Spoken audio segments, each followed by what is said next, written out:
set up.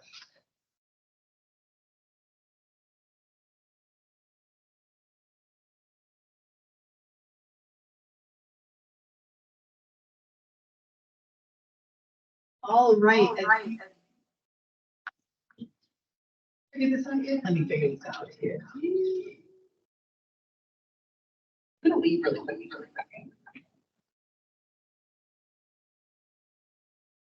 All right, let's try now. Kevin, I noticed when I mute you, that seems to cut the background in there. So you might be having just you might have a really live space right now. So while you're talking, none of us will talk over you so that we can make sure we don't echo.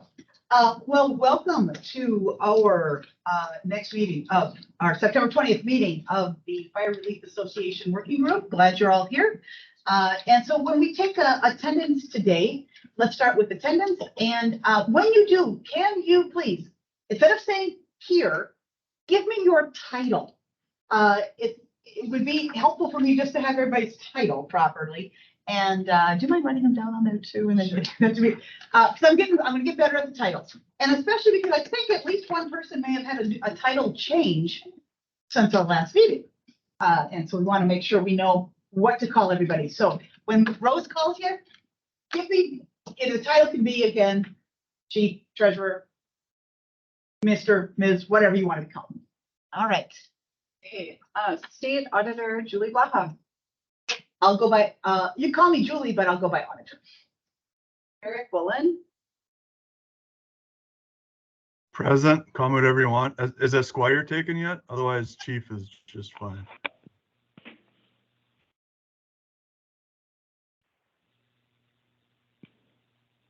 Okay. Roger Carlson. Here, I'm treasurer of the Fairmont Fire Department Relief Association, and I'm the representative for the MSFDA. Donnie.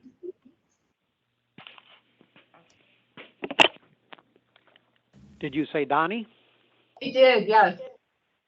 Yes, Steve Donnie, Mayor of Harmony, with the Harmony Fire Relief Association as a lump sum plan.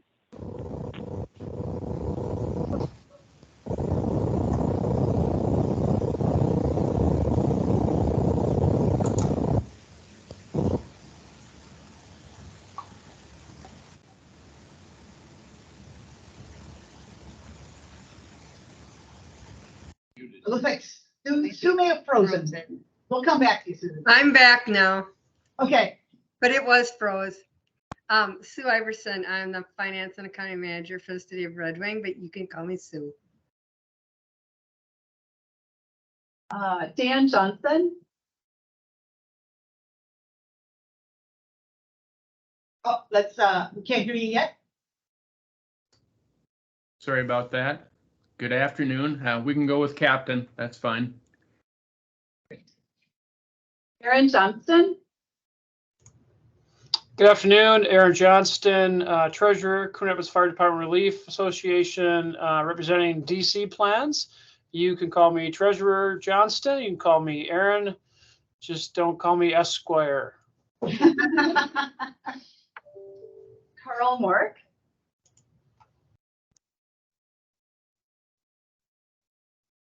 Daryl Pettis. Daryl Pettis. I am the treasurer of the St. Peter Fire Relief Association. Just call me Daryl. Kyle Salmons. Treasurer, Belle Plaine Fire Relief Association. Kyle's fine too. Kevin Wall.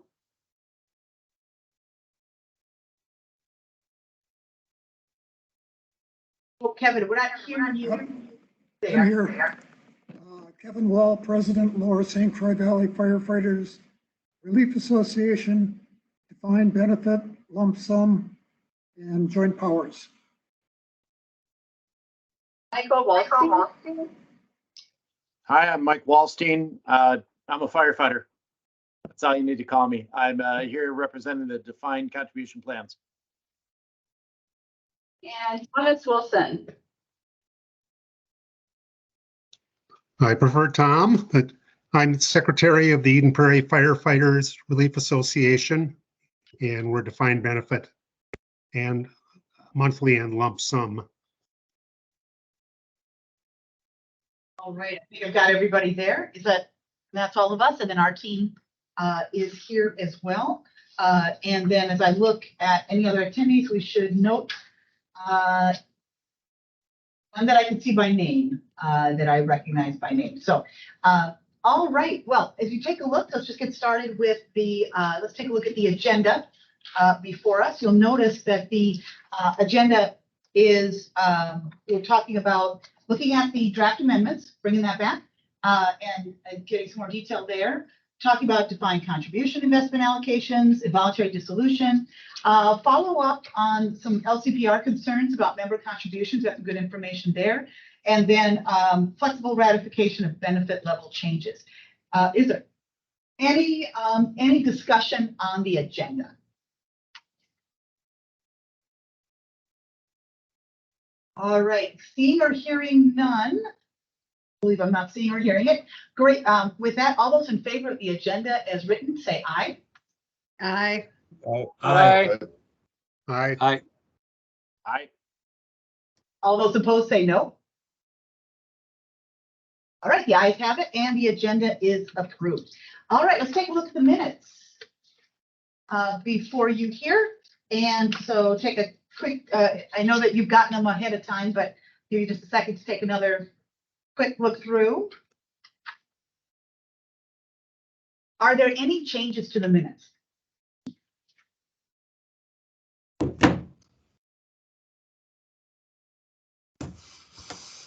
All right, hearing no changes, all those in favor of the minutes as written, say aye. Say aye.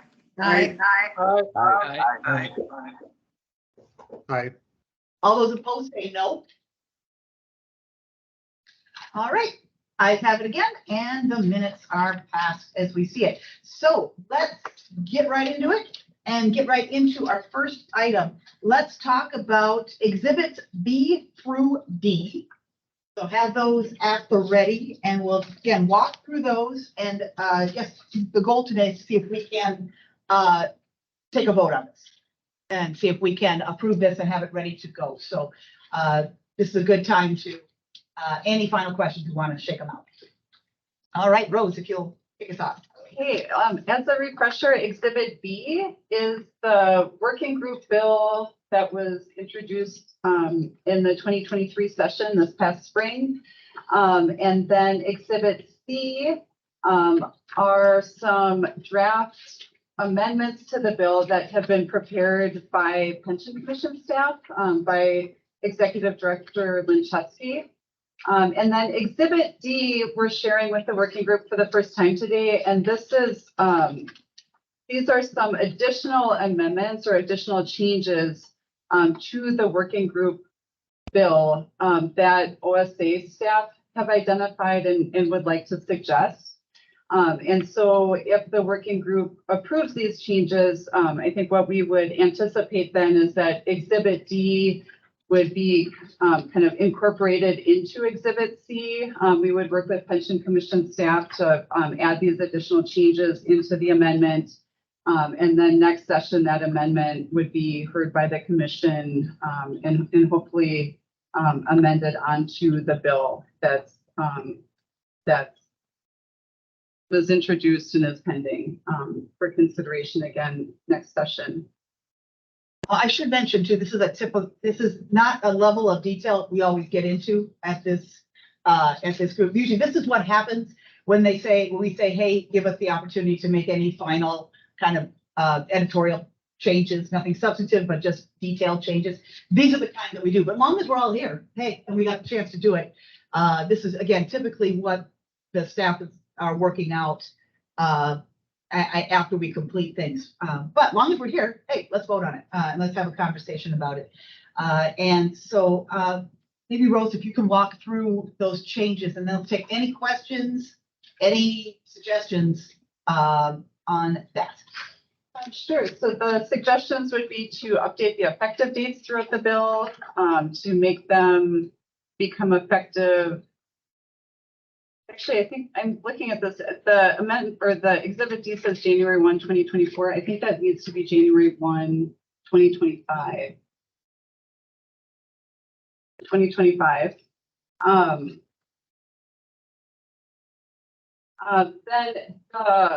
there's a section in current statute that pertains to volunteer emergency medical personnel and allows those individuals to be members of the Relief Association if certain conditions are met.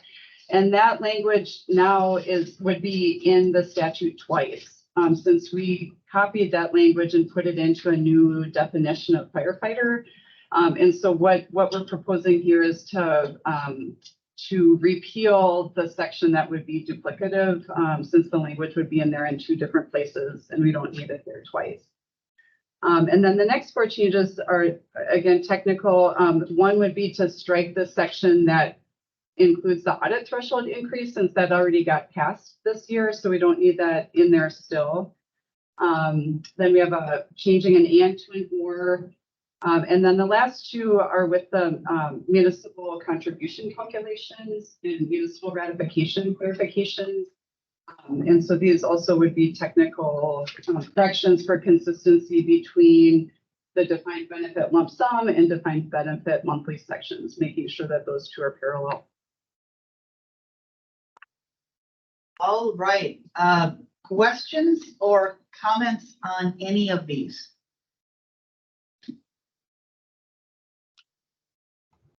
Madam Auditor, quick question for Rose. It's Aaron Johnston calling. Yeah, I'm calling.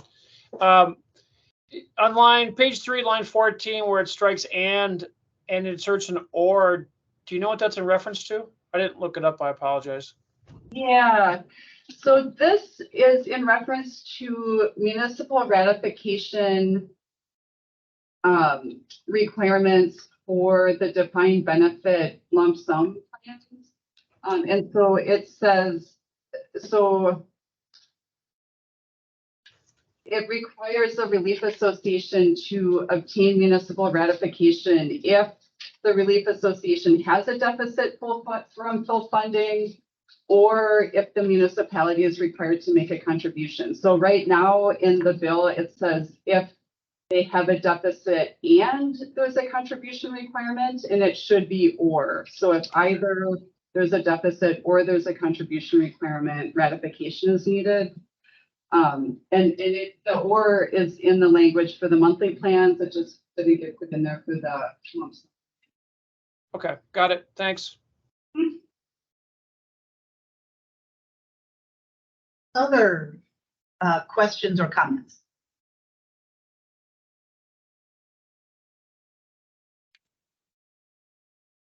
Yeah, it's a level of specificity that it's probably, since we've already spent the last time talking about the original bill.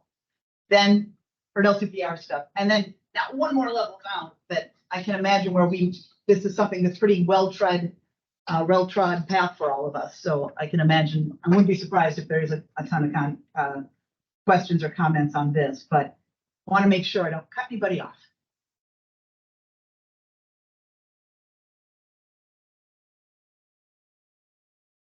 Well, okay, we may be, again, let's talk about what, I think we might be ready for a vote. And so what I believe we'll be voting on, let me make sure I've got this right here.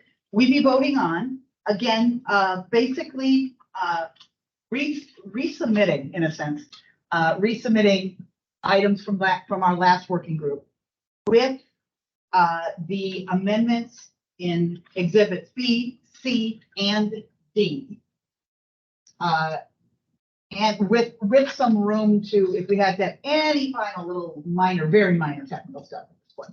So again, it's basically passing the items in B, C, and then the amendments in C and the amendments in D. Any questions on what we're voting on? Just to make sure I've got this right. Okay, it's not saying new, it's really not a lot of new concepts as much as tightening it up. So with that, seeing no further discussion, all those in favor of B, C, and D? Aye. Aye. Aye.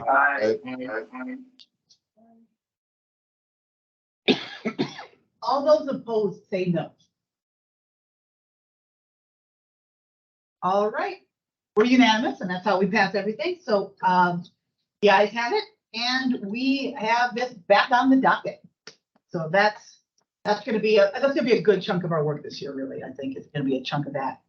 Well, with that, I think we're ready to move on then to the next item on the agenda, and that is looking at defined contribution investments allocations. So if we'll pull up Exhibit E and have a suggestion for a potential change on that, and I'll let Rose walk that through. Okay, during the last meeting, we started discussing this topic, and I explained that during our review of allocations for the defined contribution plans, we found some relief associations were allocating investment returns to member accounts for the full period that those members were deferred. And that method didn't always seem to be consistent with the statute if the bylaws hadn't defined an accounting date.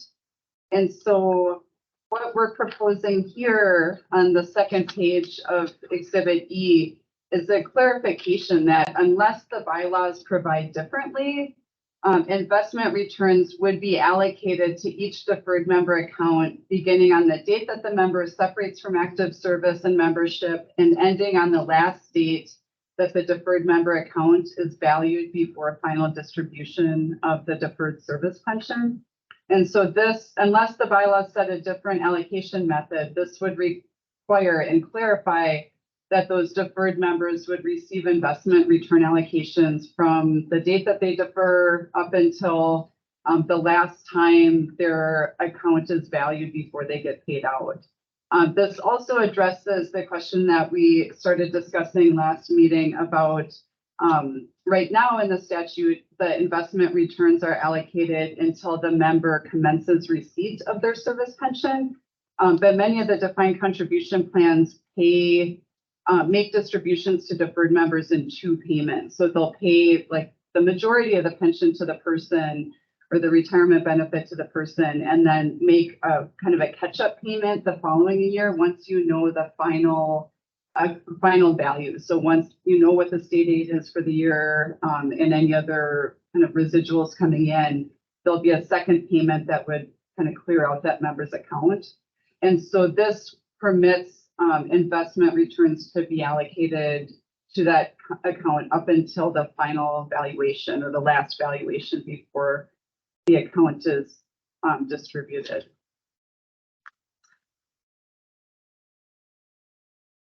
I have a question.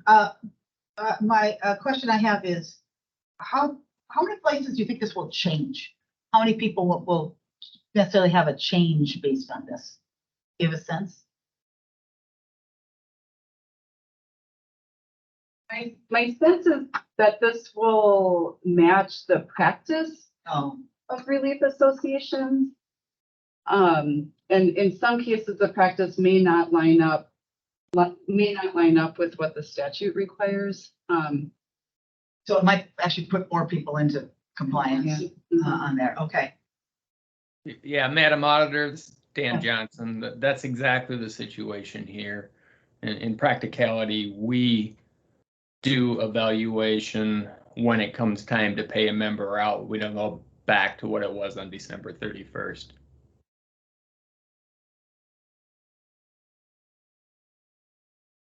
Other comments about whether this should be the default. So in a sense, we're setting the default to what we think is common. So if I'm understanding this right, and is this the right default then? Other comments or questions on this?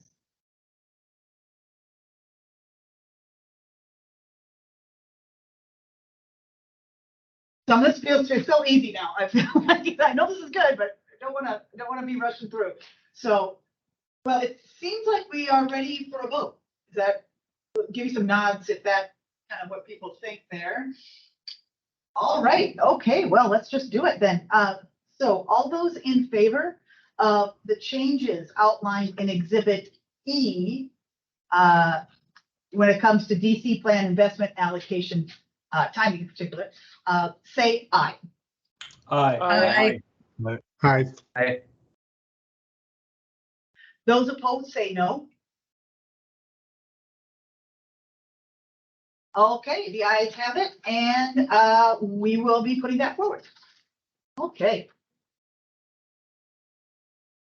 All right, now let's go. We're going up to now items F and G, involuntary dissolution benefit and reporting requirements. So the recording requirements at dissolution, and we also started this, I believe, at the last one here, F and G. I'm sorry, I get my exhibits in front of me. All right, so Rose, you want to walk us through where we are in that? So Exhibit F is the section of statute that defines how a relief association dissolves and the retirement plan is terminated. Subdivision 2 sets out a process and requirement for an involuntary dissolution, which gets triggered if there are no active relief association members for at least 8 months. And so the question that was brought to the working group to consider is if a relief association is involuntarily dissolved under the steps in subdivision 2, what else does that relief association need to do? And so the questions that have come up is, like for our office, it's important that we still receive the notification requirements and the final reports that are required in, subdivision 11 and 12. So that we, first of all, know that a relief association is dissolving, but also that we can see that individuals were paid out correctly and that the money was distributed how it's supposed to be. Department of Revenue, I think, is very interested in making sure they get the notice requirements still too, so they know who's supposed to get state aid and who's not anymore. And so what we are doing here in Exhibit G for you to review is a draft change that would clarify that to the extent practicable, the other subdivisions of that section apply if a relief association is involuntarily dissolved. So the new language that we're proposing is, and this is based on kind of the discussion we heard at the last meeting, is that the Board of Trustees must comply with subdivisions 3 and 5 to 11. The Board of Trustees may comply with subdivision 4, which is the benefit increase subdivision. And the state auditor shall have the discretion to waive these requirements if the Board of Trustees requests such waiver in advance and provides adequate demonstration that meeting these requirements is not practicable. And so that would give us some room in instances where, there's nobody left to do some of the, certain steps of it, that we'd be able to work with those communities and then waive certain requirements if it made sense to do that. Yeah, we kind of struggle with the idea of, what if we put the word practicable in there, but then who determines that? And that's always, so the idea that, we're putting forward the idea that we would make that determination. But of course, that is definitely up for discussion. So let's start with President Bowen. Thank you, Auditor. Who would ultimately be responsible if the Relief Association completely dissolved, fire department dissolved, and no one was on the board to follow through on these? Does that fall then to the municipality or township, or who would be required to make that stuff up? Yeah, who will be tracked down? I'm looking. Does anybody know? The last person whose name was on a form? I mean, this is where we kind of need this room to waive stuff, and we have to, but that's a great question. And we are working, we actually just kind of finished up reports and working with one community where this did occur. And so in that situation, both the department dissolved, the Relief Association, there was nobody left. The Relief Association's auditor was fantastic and finished up the reports. And so it was really the CPA and the city clerk who kind of wrapped up the reporting, and we worked with those two individuals. Thank you.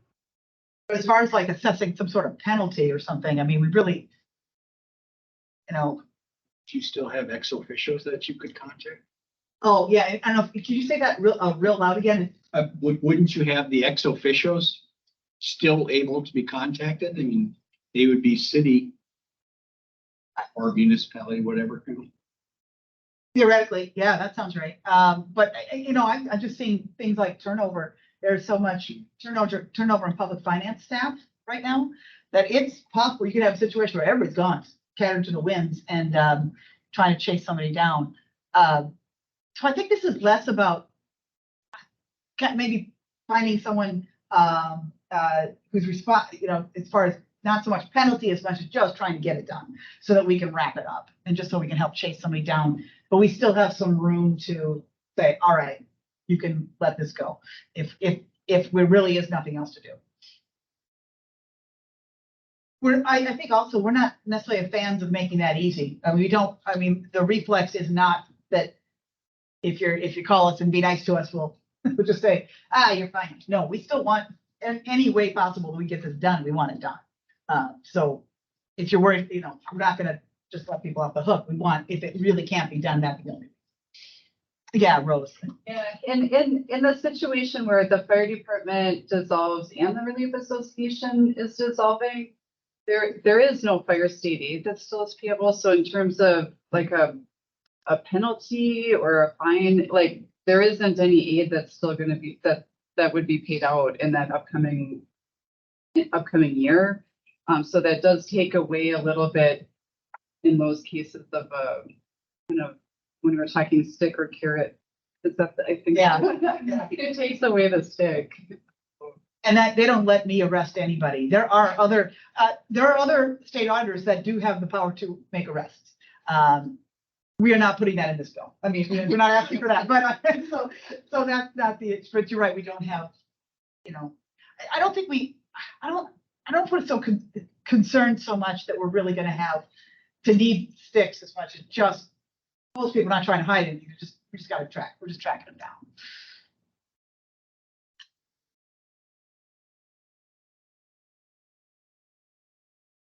Any other comments or questions? Those are good.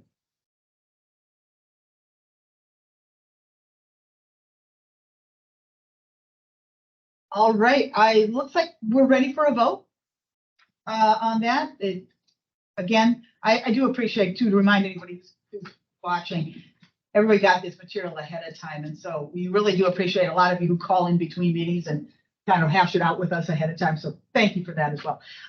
With that, let's take a look at Exhibit G, and we will be adding the sections to the Relief Association dissolution and retirement plan termination changes.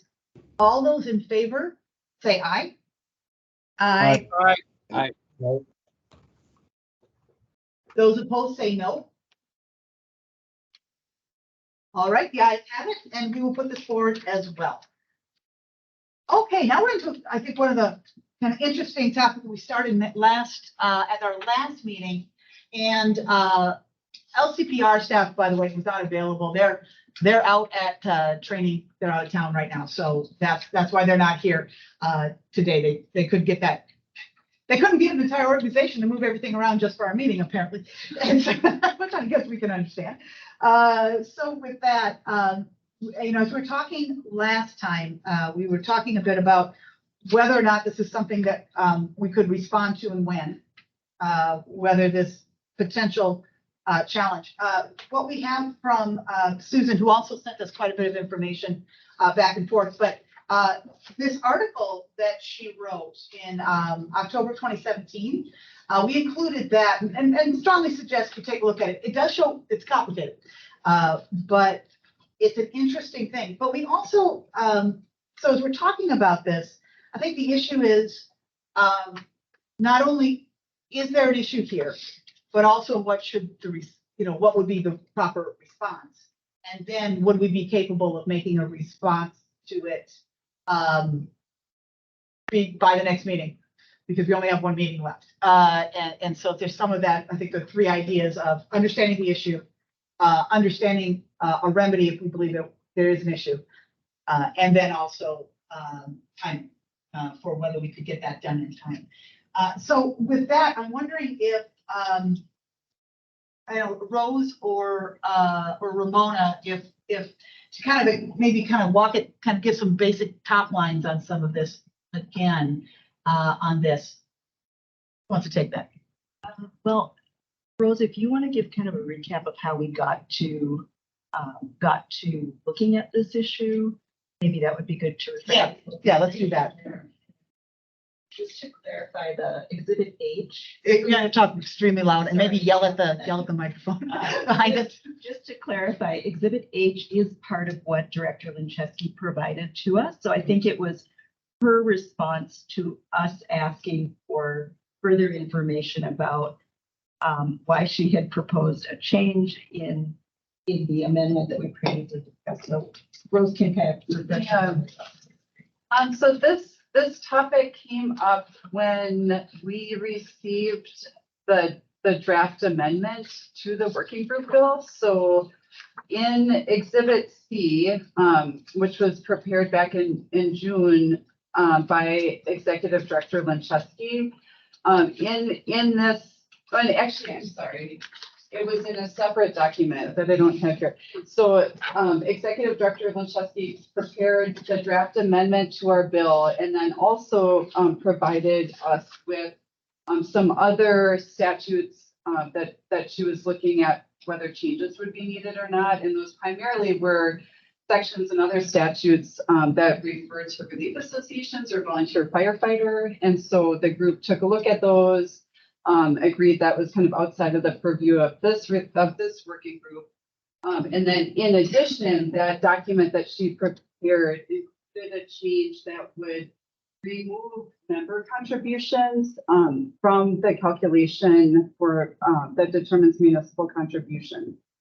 And so working group members caught that right away. We caught that right away and had asked just for information about why that change was being proposed, since that wasn't something that was on the working group radar.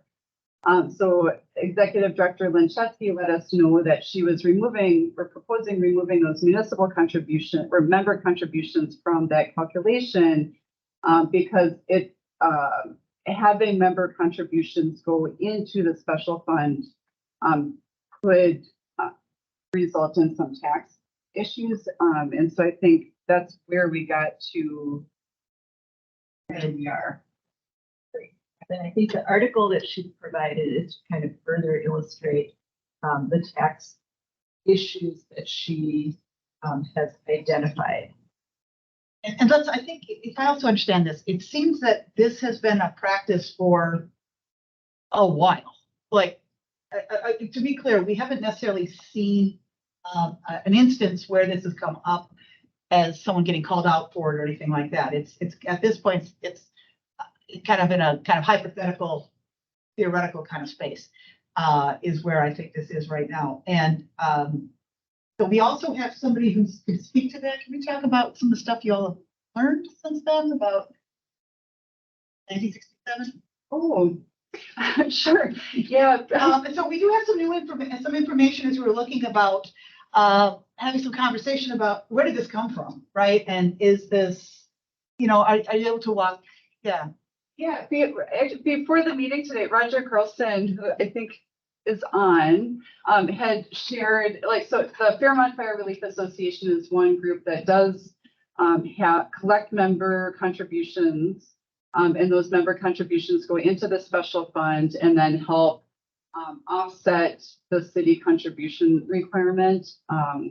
And so Roger had let us know and provided info on kind of how that came about for their relief association. And so Fairmont had a special law that it looks like was passed in 1967. You all remember that. So this had so there was special legislation at least since 1967, and then the general statute that applies to relief associations. I have not gone back to see how far back that language has been in there, but it mirrors what Fairmont has to. So it's been a long time that the municipal contribution calculation included member dues in the special fund. I know, Roger, would you like to comment on that? Anything else and kind of describe that from your end? Oh, golly, I don't know exactly what you'd be looking for there. Yeah, it was passed in 1968, a special bill just for our relief association. And our contributions that go in are paid into from the city after they have deducted taxes and stuff from our fire pay each month. Maybe a question I have is, so as far as potential tax implications, have you run into that issue at all, or considered it all? Do you talk with your lawyer? I mean, do you know, what do you think about that? Well, we've never had it come up until, this happened to show up 2 or 3 months ago, whatever it was. That's the first issue that we've had with it. Our actuary has dealt with it, our auditors have dealt with it. And it's been no issue or problem at all. The contribution that goes in from each member, they do not receive any interest on that other than, it goes into the total fund as far as investing goes, and they, would gain some there, but there's no individual interest paid, anything like that.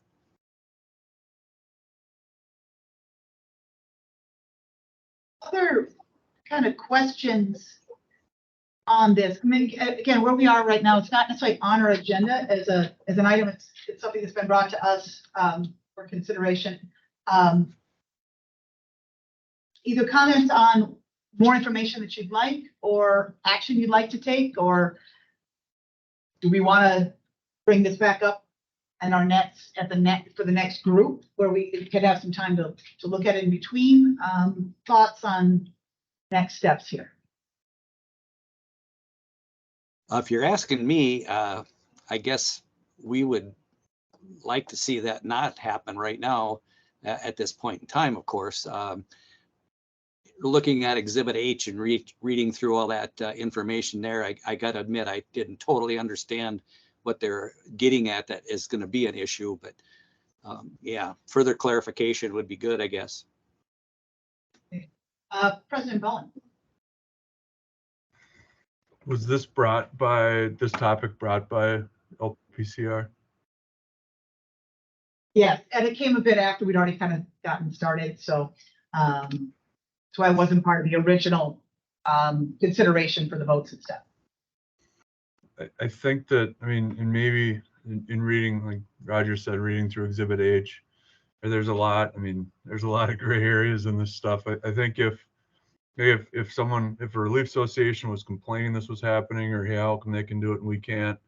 I think the fact that city itself has set up a statutory requirement in their city and they've taxed it and no one's gaining interest. I think that under at least back in the 60s, under the guise of their city employee, they've taken a look at this and thought that they were fine setting it up. I'd hate to say you can't do this if they've got a city that they think they've got it pretty dialed in. So that'd be my only concern. Anything that we can do to let relief associations be their own entity. I think that doing a blanket statement would be tough, especially with a lot of gray areas in my own head, I guess. Firefighter Waldstein. You can just call me Mike. Having talked with Executive Director Lincheski a number of times about pension issues, I think a lot of what she sometimes, and it's unfortunate she's not here, I'd love to talk to her about this. Sometimes she brings up ERISA issues, which is a really good point, that our fire pensions are in fact pensions that need to work with both our state and federal laws. Is I'm trying to read through this and trying to better understand it. Is part of it that in the cases where this is an active with the employee contributions, so we're in effect poisoning the tax-free nature of the ERISA qualified plan? Is that what we're picking up there? I'm not sure. Did anybody speak? I really don't want to speak for Director Lincheski, but I think it's fair to say that in our kind of back and forth, I think that is at least a part of the concern that she has in her view.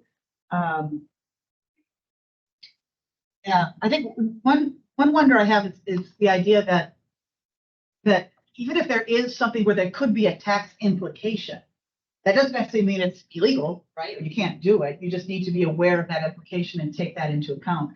So I think one of the questions I know I have in that sense is, what is the calculation? Is it worth it? It might be something where the tax implication is low enough that, hey, it's still a heck of a deal, right? It still comes out in the end. So I wonder if there is, again, even if there could be a tax implication, I'm wondering what the magnitude is.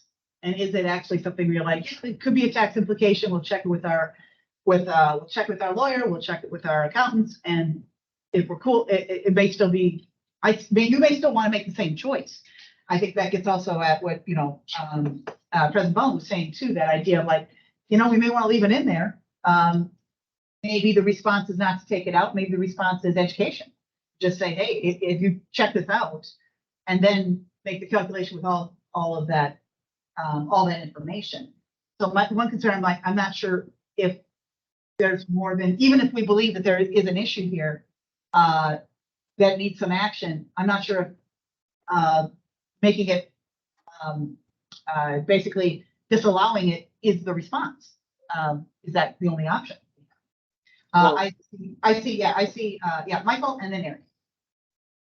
Just to follow up on that, I think it would be, so I wasn't necessarily speaking to the tax implications. I was talking about I was speaking more towards the implication of whether or not the plan would continue to be a tax qualified pension, which is significant, right? And if that's the issue, I think that's significantly different than the individual member picking up a financial, a tax implication based on his or her contributions into the plan. Whether or not that poisons the entire well is, I think, the greater issue. And that's something that I'd like to get clarification on, because I tried to read through and failed, and I'm used to reading some things like that.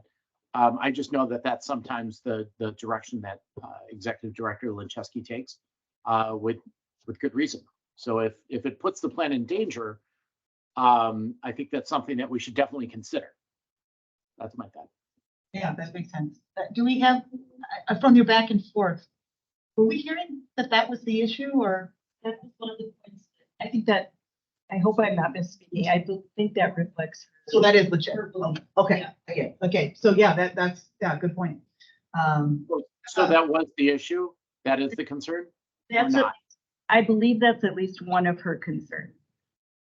Yeah, I go with one more and then I'll stop talking. I promise. I remember last year when we were asked to consider the idea of adding life insurance policies, individual purchased life insurance policies to the pension, and that was something that it was pointed out, maybe it was 2 years ago, that was specifically disallowed because that's not an item that can be added to a qualified pension. Adding that to a qualified pension would then blow up the tax qualified nature of the pension. And that was something that was pointed out that obviously we wouldn't want to do. I think if that's the concern with this, that far supersedes the concern that a member would have some tax implication. President Bowen. Maybe this is for Rose, and realizing this is the Relief Association Working Group, not the SVF, para-SVF discussion. I know SVF doesn't allow local contributions. Is some of their reasoning maybe the same as this discussion, that they don't know where the municipalities are getting the money for the local contribution? Is that, or has that been some of their discussion, Rose, if you know from sitting on that board maybe? My understanding is that there is authority now for municipalities to make to make voluntary contributions to the SVF plan. And initially, when that plan was established, municipalities could only make required contributions, and there wasn't a provision to pay anything more than that. And my understanding is that was changed just a few years ago to permit additional contributions. So I don't know if those are limited to just contributions from the municipality. We'd have to look at that. Right. I was just wondering if they already had an answer that we're now discussing. Maybe that would be easier to use if that was their answer. I think we think this would affect about how many? 68, 60, 64, 66, something right around in that area.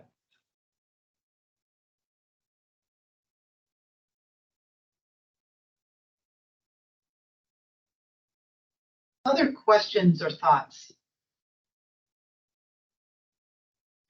Roger, yeah. Do you know when this change was maybe going to be going into effect? Is that, would it be down the road quite a ways? I guess what I'm thinking is if it's going to happen relatively soon, maybe I need to take my money and run out of Dodge quick and be done with it. Yeah, well, Ben, I don't know. So to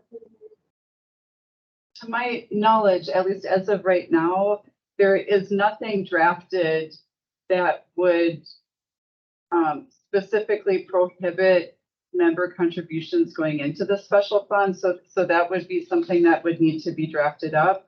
And then the draft change that Executive Director Linchesky had shared with the working group for input would have removed those member contributions or dues from the municipal contribution calculation, but the draft language that was provided, I think, only affected the defined benefit lump sum plans, and it didn't change the calculation for the defined benefit monthly plans. And so if something were to move forward, that would be an area where we'd want to make sure that both plans types were treated the same there. So I don't know that there's language that's really been drafted up to do everything that may need to be done to address the concern that was raised.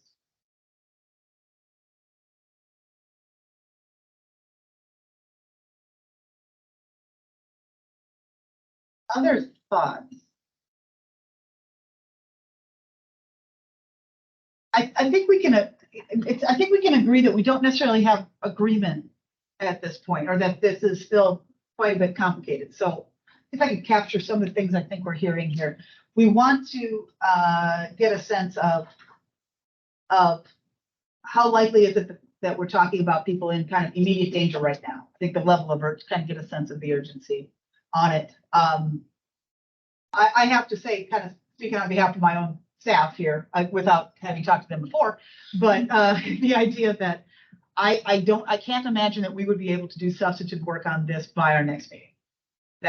We're also making sure that everybody gets their stuff in right now too.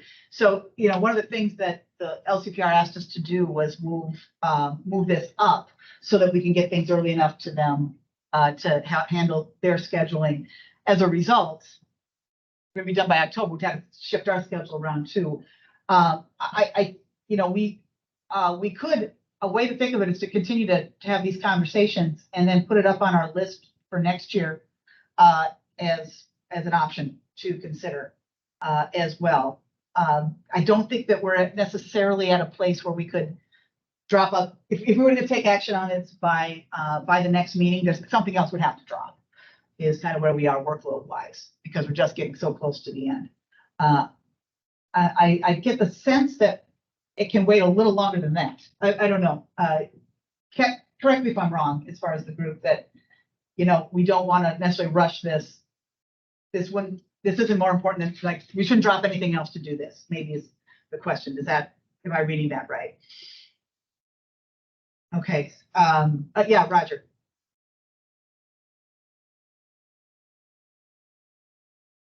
Roger, I see your hand up. Is it still up, or? I'm sorry. I forgot to click my mic. I agree with you 100%. We can't rush into this. And I think the other part of it is we need, or I at least would like to have a little bit more clarification on what the tax thing is that they're talking about. So. I mean, again, if it is something that turns out legislature can act without us. I mean, they can do that step too. Of course, they want to do it through the LCPR. So it's not like we're the only people, we're not a gatekeeper here on that, if we find that out. But we'll keep you posted, anything find out. But we'll need more information on the tax implication. How the level of surety that we have a risk to somebody's status. And then, though it would definitely go on our list for next year for consideration. Sound?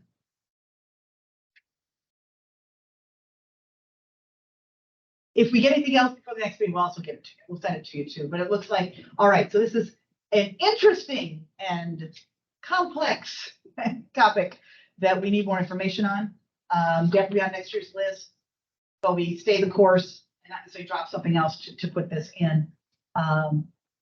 And again, hey, if this is your situation, hey, you might want to ask your lawyer. You know, I mean, because some of it is, this might be something that would normally be kind of come up with somebody's own legal counsel, right? And that they would check that with that. That might be the better place to do this than necessarily even this group here. So, I think just to kind of Yeah. echo that, that is one of the difficulties and one of the reasons that historically and currently we do not delve into issues such as tax qualified status, because so often with IRS type issues, it really is very detail specific and very individual circumstance specific. And so trying to, I mean, I suppose there could be instances where something is so black and white and clearly applicable that it does make sense for us to act on it. But at least in my time here, we haven't come across a situation like that. And I understand that before my time, there even were attempts to engage the IRS to get some guidance on some of these sorts of issues. And I hope I'm not misspeaking. Those who are here then can speak up. But I believe the message was sort of, that's not really for you. So that's just a historical piece. So I think in terms of the getting some more certainty around whether there is a concern here or not and how widespread it is jumping off. yeah, you're right, because it's very specific, right? Only in some really key areas. Do we want to just get rid of it? I don't want to drop something just in case, right? Just it's like, it might be a problem, so let's just drop it. There might be a benefit that we lose though. So I don't want to, yeah. Well, this is, okay, so we need more information and we'll keep you posted on that. Good discussion. If you come up with anything, of course, in between meetings, always available for a call, always available for a chat. Really interesting stuff. Okay, so with that, let's go into our last item, flexible ratification of benefit level changes. And this one gets at something that, oh, you know what, I'm going to turn this over to Rose right away, so I don't misspeak. So this topic is something that has come in the suggested by several different relief associations over the last couple of years. And the request is to consider whether authority could be provided for a municipal governing board to pass a single resolution that would allow a relief association to set a benefit level and then to make changes to that benefit level as long as the funding ratio remained above a specific percentage. So an example would be 105%. So relief associations set its benefit level, funding ratio is above that. If markets change or some membership demographics change, the relief association would have some flexibility to modify that benefit level without needing to go back to the city council or town board to get approval again, as long as the funding remained above whatever the that threshold was set at. So there are some considerations that we have identified, for discussion with this topic. And then we provided one of the statutes. There, would be others that would apply too, but that one statute that sets out what the municipal ratification requirements are, or when municipal ratification of a benefit changes is required.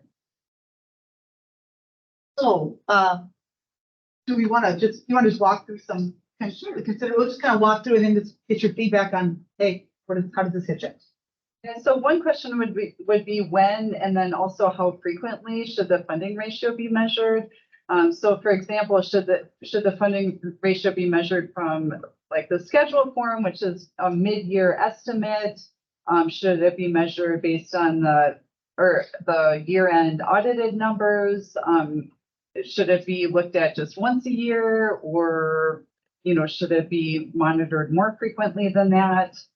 Another consideration would be, well, I guess that gets into the second. So the third one would be kind of getting at, should there be a limit on how many times the relief association could increase their benefit level? And so the concern would be, without there being some limits on this, if a relief association went to the municipality and got approval to increase the benefit level a little bit, and then was provided flexibility to make changes, and the relief association made a number of small changes that kept the funding ratio within that threshold. Over time, after making a bunch of little changes, the relief association could be operating at a benefit level that is quite a bit further from what the city initially ratified. All right, so yeah, your reactions to, are there things you'd like to see happen with flexibility in ratifying benefit level changes? You can comment on any consideration you want. They're all in the mix.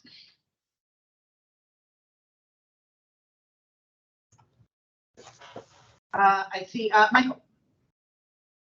So just speaking from my experience with my relief, I think anything that we can do to help the municipality and the relief association work together towards a common goal is really a good thing. The components involved are the benefit level, as well as the other component, which we can do now, which is sharing relief dollars. I think all of those components can be factored in. I'm generally in favor of the idea of giving more latitude to changes.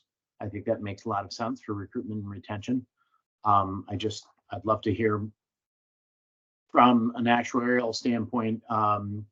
Maybe Sue would be able to speak to what a safe level would be and what that might look like, what some of the pitfalls would be of going to below a certain level. 105 was thrown out there. Was that a number that we came to scientifically, or was it just a number to throw out?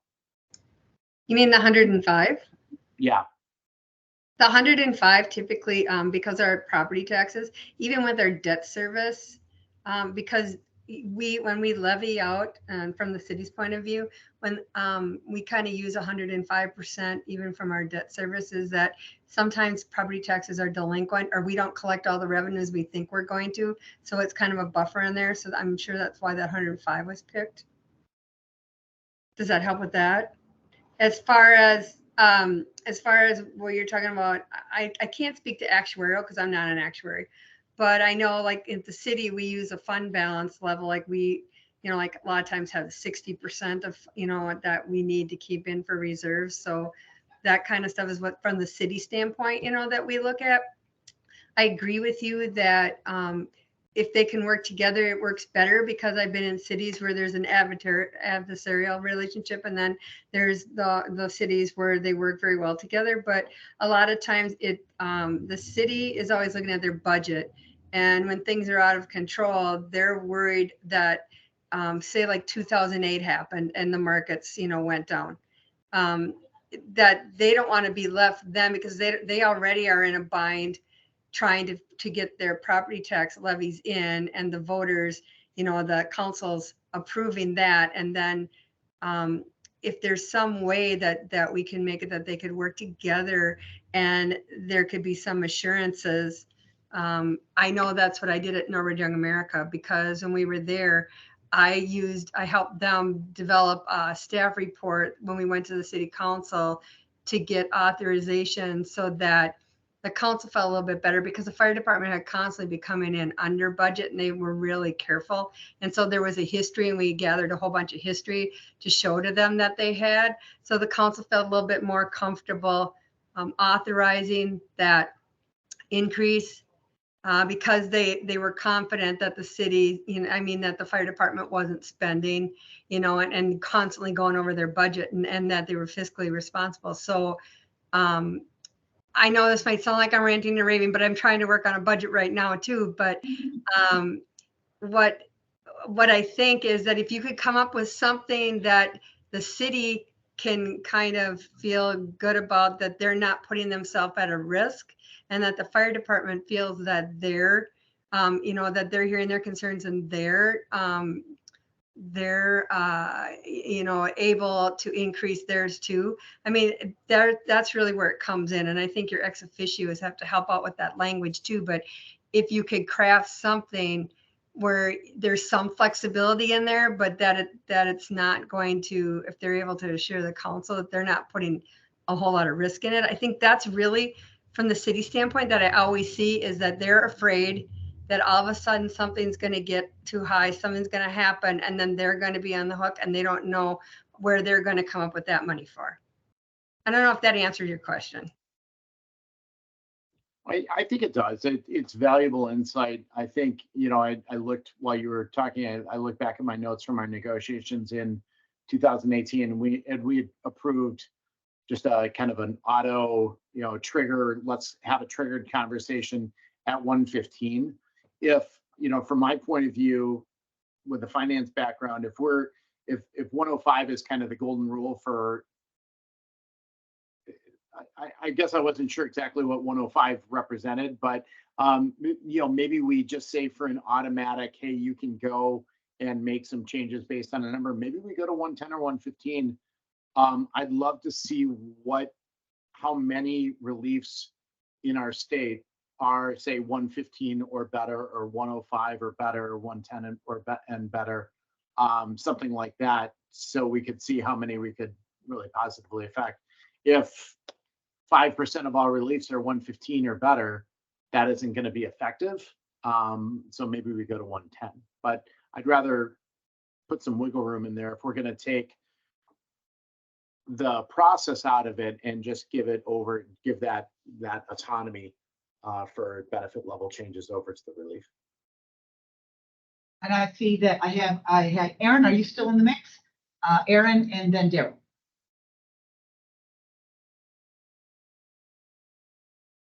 Aaron, we're not hearing you yet.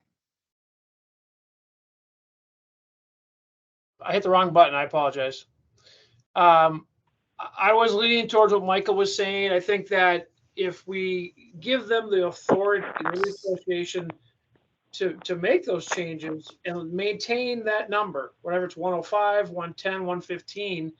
I remember the last time we looked, there were a number of relief associations that were at 150 or approaching a higher number that, for whatever reason, whether it's politics or, I don't know what else there would be, that the city councils, they're afraid to make that choice of letting them raise their pension because they're afraid of the brushback if we have another 2007, 2008 kind of year.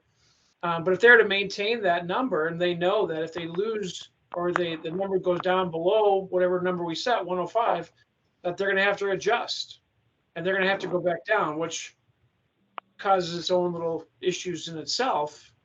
But I'm leaning towards, I would like to see their autonomy. Now, the city also has the ability to not allow that to happen.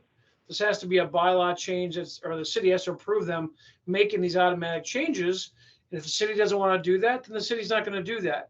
But those cities who are comfortable with their relief associations and trust them to do that, do the right thing, and do these little increment changes, I think they should have that ability.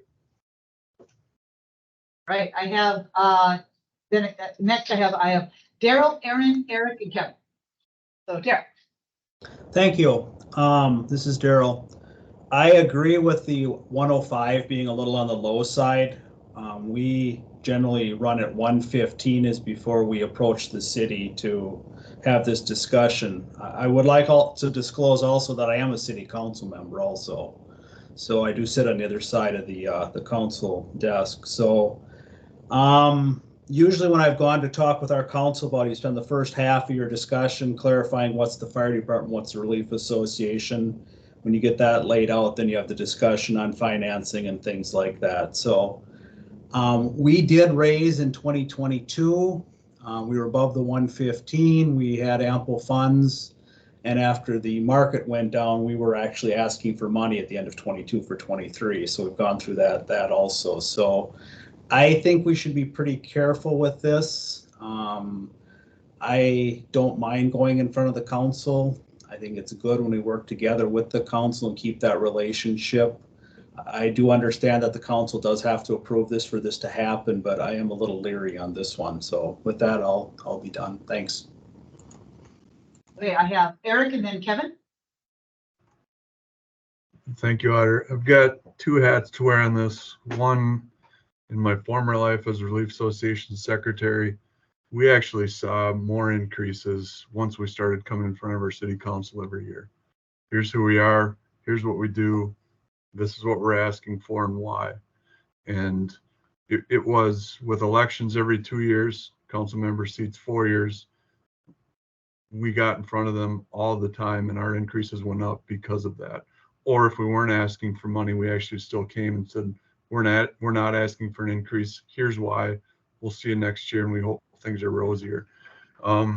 With my fire chief hat on and representing the fire chiefs, my fear is that if you lose that, say, yes, I agree that the Relief Association and city have to agree to add this to the bylaws, but they would both then have to agree to take this out of the bylaws. So if this spins out of control and the city council doesn't pay attention for 10 years, say you have a bunch of people with 40 years on pull their pension and now your funding ratio is 180, 190, and you come back and say we need $3,000 a year because we need to be at 105 and this is what our agreement says, I think that causes some issues.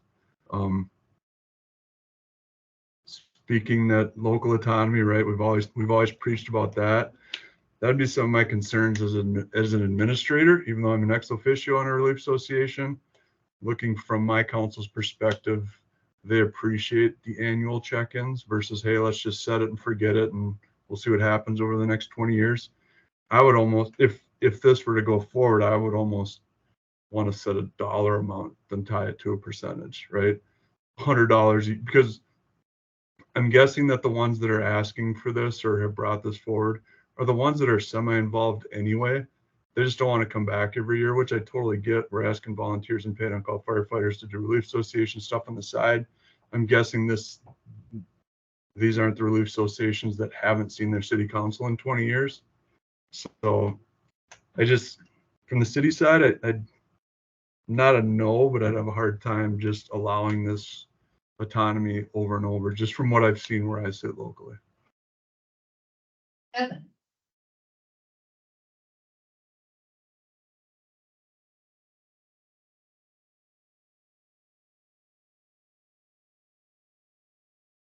Hello, Madam Chair. We are currently, with our Relief Association, at 115%. We've got an agreement with the cities that, in our policy, that we won't present a increase to them that would take us below that. And we've been successful with that since we got out of the deficit. And what we're getting now is we're getting feedback from the membership because they start looking at our policies of what we're doing and they're saying, well, you know, you're leaving 200,000 plus something on the table every year that we could be using for benefits. So when you use just a percentage, it can grow as the fund grows. And that's a lot of benefits that could be provided. Now, our fire district board, which is comprised of the 5 cities, they have a budget responsibility where if they come in at 105% of last year's, they don't have to go to the cities for an increase. It's automatic. Anything over 5%, they have to petition all 5 councils. So we would like to see something somewhat like the district has. And I agree with Eric, and if you jump down from 180% to 105, that's a big increase. Even if we go down from 115 to 105, I would rather see that planned with the cities over maybe a 5-year period where we lower that retention that we're holding a little bit each year till we get down. And that way, if we start getting into trouble, it's not a big mess. It's a small error that could probably be corrected in 1 or 2 cycles. So bottom line is, we've got city governments that are not, they're speaking for the taxpayers, but yet the taxpayers don't know what we're asking for. And when we talk to our neighbors and they start asking us about the relief, and we tell them this, they go, well, why don't you just divvy up all the money? Well, we can't, because that's our agreement with the city. If we go below that, the state law says that you guys have to make it up. And somebody figured it out one year in the deficit. It came out to like $1.50 per household per year is what the 5 cities contributed to satisfying the deficit for 4 years. Not even a McDonald's Happy Meal. So, we start talking about funds that are 2 million, 3 million, 10 million, 20 million. We're talking about a lot of money that's sitting on the table, whether it's 5%, 15%, and those that are up above 150. It's crazy, and we've got to do something. There's no penalty, or there's no incentive for the cities to keep that balanced budget except for their protection, so that they don't have to raise their budget. I understand both sides of the fence, but in a 50-year history of our fire department, we went into the red one time, and it took us 4 years to get out of it. We had nothing to do with going into that deficit. We didn't do anything wrong. We were running at that benefit level for 3 years before the deficit hit. So it's education, it's getting it out to the people. And it's hard enough to get firefighters these days, let alone people. And the more we can do for that retention portion of it, I think we have to take a serious look at it. So I'm hearing. Okay, so if I'm hearing this, and maybe it's also any questions that maybe staff have too. So would you want us to bring back a couple of options written based on this, or I'm getting a sense, trying to think about, okay, what we're choosing between. It seems like we've got some discussion about whether it should be a percentage, should it be amount of change. If we're going to add flexibility, do we add it with percentage? Do we add it by the amount of change in the benefit? If those are some of the triggers. So a couple different kinds of triggers. Is there there's concern, like, so I'm wondering, is there it's the balance between the concern and the need for flexibility?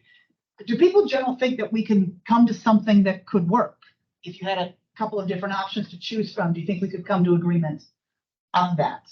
Maybe that's the question I have, is what do you think our chance of coming to an agreement on building in some flexibility?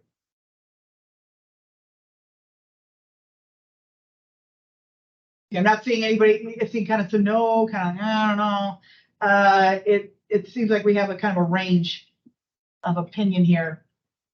Okay, what would you like from us, maybe from us? Do we want to bring this back to the next meeting and throw a couple ideas out? Or is it like, no, I'm just kind of getting a sense of where we are. Yeah, Eric. In my own head, I guess, and I kind of heard it from Daryl too, who sees it from both sides of the fence. I mean, I think ultimately this could drive cities and relief associations further apart if they just set a number and set it and forget it in my own head. That would be my fear.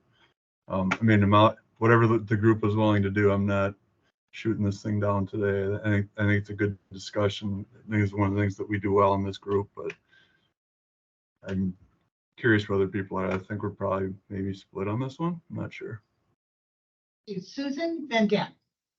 I agree with Eric. I think you might cause more adversarial things between cities and relief associations. I think that you know, a better route would be is to do the education for the Relief Association to regularly check in with the city councils and, you know, and educate them. I think that goes a lot farther than having somebody that says we can do this and we're going to do it, because I already know from working in 5 different cities, I've seen where that can go sometimes with the city councils, and like you said, the public doesn't really understand it, you know. And in one city I had 5 townships I was working with too, and it's like, you know, they're going to their residents too, and it's like, you know, a lot of people, just like in other things that we do in the city, until somebody gets a bill in the mail, they don't show up. Well, when the property taxes come, you know, then they're all out there. And, you know, the councils really have to, you know, weigh that. So I'm not saying I would shoot it down, but I know the League of Minnesota Cities, and I know the city side is not going to go for it. You know, you can bring something back, like Eric says, I'm not going to shoot it down today, but I think that relief associations, giving them some type of education and some type of a way to educate city councils and talking points and things like that, and working together, would go a lot farther than having this, because I think this could just set them up. Because like you said, there's an election every 4 years, and every 2 years you got people rotating off because they're 4-year terms. And so you're constantly re-educating them, and they don't understand. I mean, I get people who are in now who just say that we need to cut, you know, we have a 20% increase in our budget. We went with them too, and they want us to get down to 5. And we're like, well, where do you want the $4 million to come from? You know, we can't really do that, but it's like, then they take things like snow plowing and parks and things like that. And I said, well, those type of things, maybe you'll come up with 200,000, unless you want to start cutting people. And so, I mean, that's just what you're up against, is what I'm trying to say, is there's just a fear because they don't know and they're not educated on it. So I think that educating and working with them and the relief associations going in front of them probably goes a lot farther, but that's just my thoughts. Dan, then Michael. So my observation here would be that we're a group that operates by unanimous consent, and I just have the sense here that I don't know that there's a proposal that we're going to put together that says basically, yes, Relief Association can do this automatically without city or governing body approval, that this group's going to agree on 100% to move forward. I fall into the group. I've heard Eric and others say it. We've had tremendous luck working very closely and very regularly with our city council. And I'm not comfortable with an idea of something that allows a proposed change to happen unilaterally on one side or the other. Michael. Find my mute button there. I'm a huge proponent of working with city council, both on strategy for recruitment and retention, on the pension, as well as for sharing of the dollars that we get from the Minnesota State Fire Aid. I think that working with your municipality, working with your local government is the right thing to do for a relief association. But I think that one mistake that we can't make, and I pointed this out in the past, is assuming that all municipalities have a decent and rosy relationship, right, with their relief association. And I think we need to understand and identify that some are toxic. I can tell you that from my point of view, we've, for a number of years, when I was on the relief, had asked to speak with city council, and we were told that's not something that will be happening. That removes all opportunity for education and all of those other things. I think one of the responsibilities that we have as a working group is to advocate for and try to make things better for well-run, well-functioning organizations where everybody is working together, and also to advocate for those maybe more marginalized organizations that don't have the opportunity to work hand in hand with city council or the chiefs or whatnot. I would encourage us to think through this issue a little bit more. As I've gone further into, call it, relief association culture, where I've had the opportunity, people have just called me out of the blue. I've heard more and more of organizations that have poor relationships with their chiefs, poor relationships with their city council, and they really are powerless. So I will tell you that this is not something that I'm in favor of passing up. This is something I think that should be considered with great thought. Oh, I'm getting a reverb.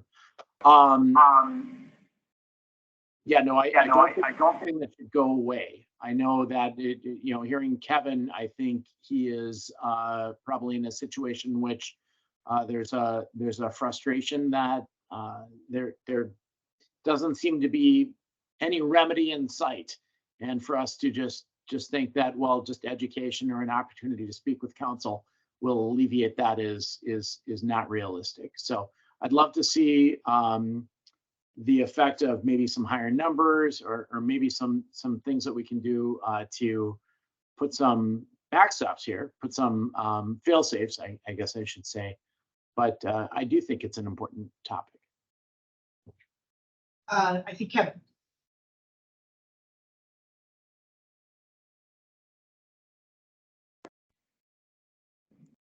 Okay, I think I'm unmuted now. Can you hear me? You bet. Okay. I've heard a lot of good points. I agree with some parts of all of them. I think the basic key is education. We've proved that to ourselves because when we started going in front of the councils, they didn't know who we were, what we did. We put on programs, all city education meetings where they were invited down to our stations, and we had people come in and talk about who we are, what we did, and why we do it. And it's helped. Now, we're in kind of a frustrating position because we're joint powers and have 5 city councils. So I would gladly trade with a relief association that only has 1, and I would have no problem going to them once a year and just saying hi, whether I'm asking for an increase or not. Explain your budget, talk about your audit, talk about what's happening, and educate them so they know who you are and they begin to trust you. Nor am I advocating for taking the surplus down to 0. That's not fair to everybody. So, I'm stressing that we have to find a way and start providing some tools, not only for the cities, but also for the relief associations on things that they can do to make their job easier instead of more frustrating. So there is no easy answer to this. I know that, and we're going to continue pushing ahead as we have. But we're all in the same problem. Let's talk about the white elephant in the front yard instead of ignoring it. It does sound like the issue is with whether it's, we have a rule about making automatic things, but it sounds like we talk about a relationship that is toxic. What is the thing that's toxic? Is it lack of access, for instance? If we talk about potential education, but someplace doesn't have access, maybe that's the place to look at the response. Because I think about coming out of labor negotiations where we had the right to meet and confer, where you couldn't ignore us. If you had to at least sit in front of us 4 times a year, you had to sit and you had to at least be in a room with us for 4 times a year. You didn't have an option to just to stonewall us that way. And I wonder if maybe some of the issues are not necessarily you get at with the automatic changes as much as maybe you get at something else like access. But again, that's just kind of a top of my head kind of a guess. Michael. 2 more points that I thought about. No, go away. Having spoken with legislators in 2019 and 2020 about the topic of pensions, they're under the impression that the dollars that are being divvied up and sent out to the relief associations are being distributed to firefighters. And it's funny when you talk to them, and when I was talking to them about our issue, which was a pension that was almost 200% funded, and we were stuck in a situation where the municipality didn't want to increase the funding level. They were very much in favor of a number of remedies, and we're talking about both sides of the aisle. And those remedies were 3-year mandatory vesting. That's something I'm not in favor of. That's aggressive. Talking about no greater than 120, 125% levels for your actuarial, things like that. I know that for our legislators, it's important that the dollars that are allocated to the fire relief associations actually get to the firefighters' pockets, because that's what it's for. The other thing, Auditor, what you had mentioned about the, giving some tools, and Kevin, you had mentioned that as well.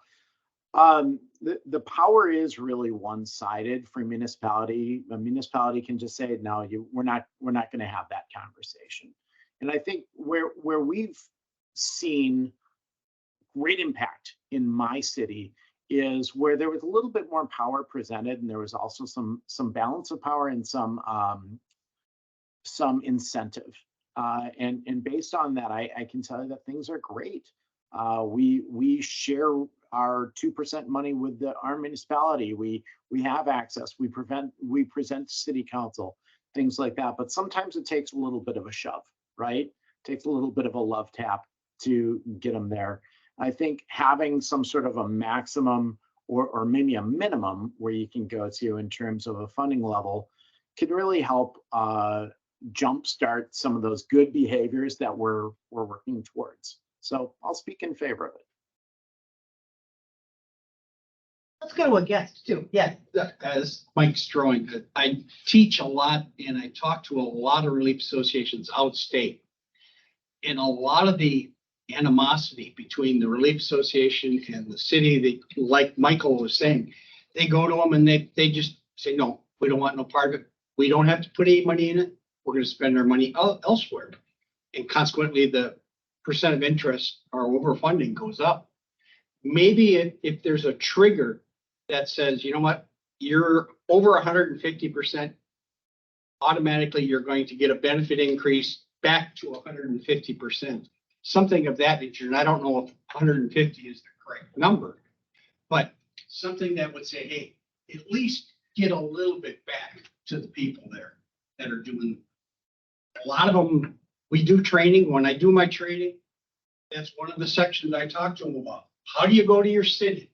How do you talk with them? What kind of paperwork do you bring? And I agree with the people that have been talking to them. When I was on Oakdale Fire, yearly, we did a review with whether we were looking for something or not. Came in with a bunch of proposals.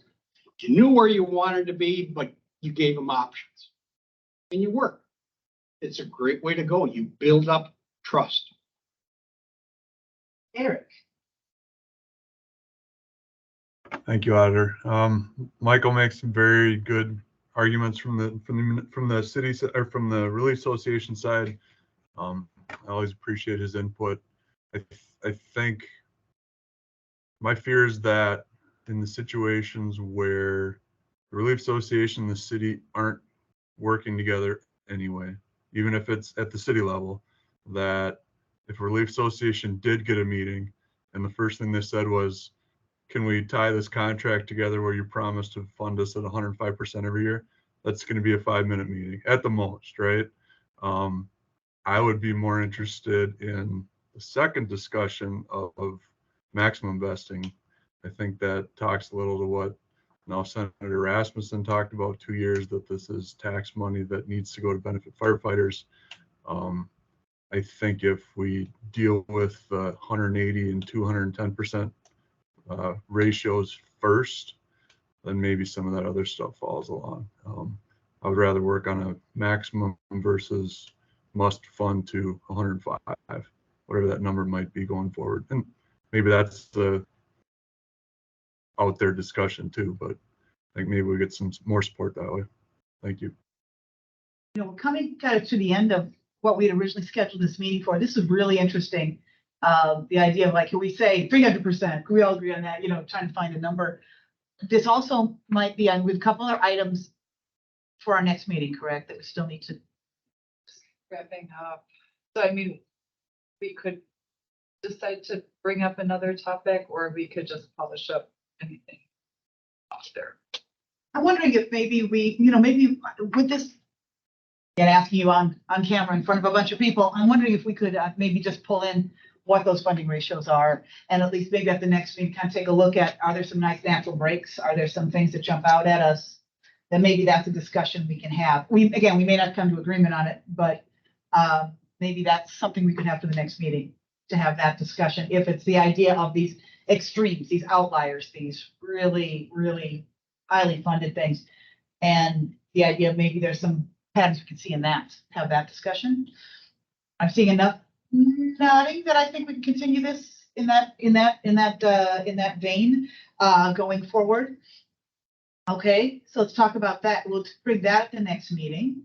On there, again, really interesting discussion. This is really good on there.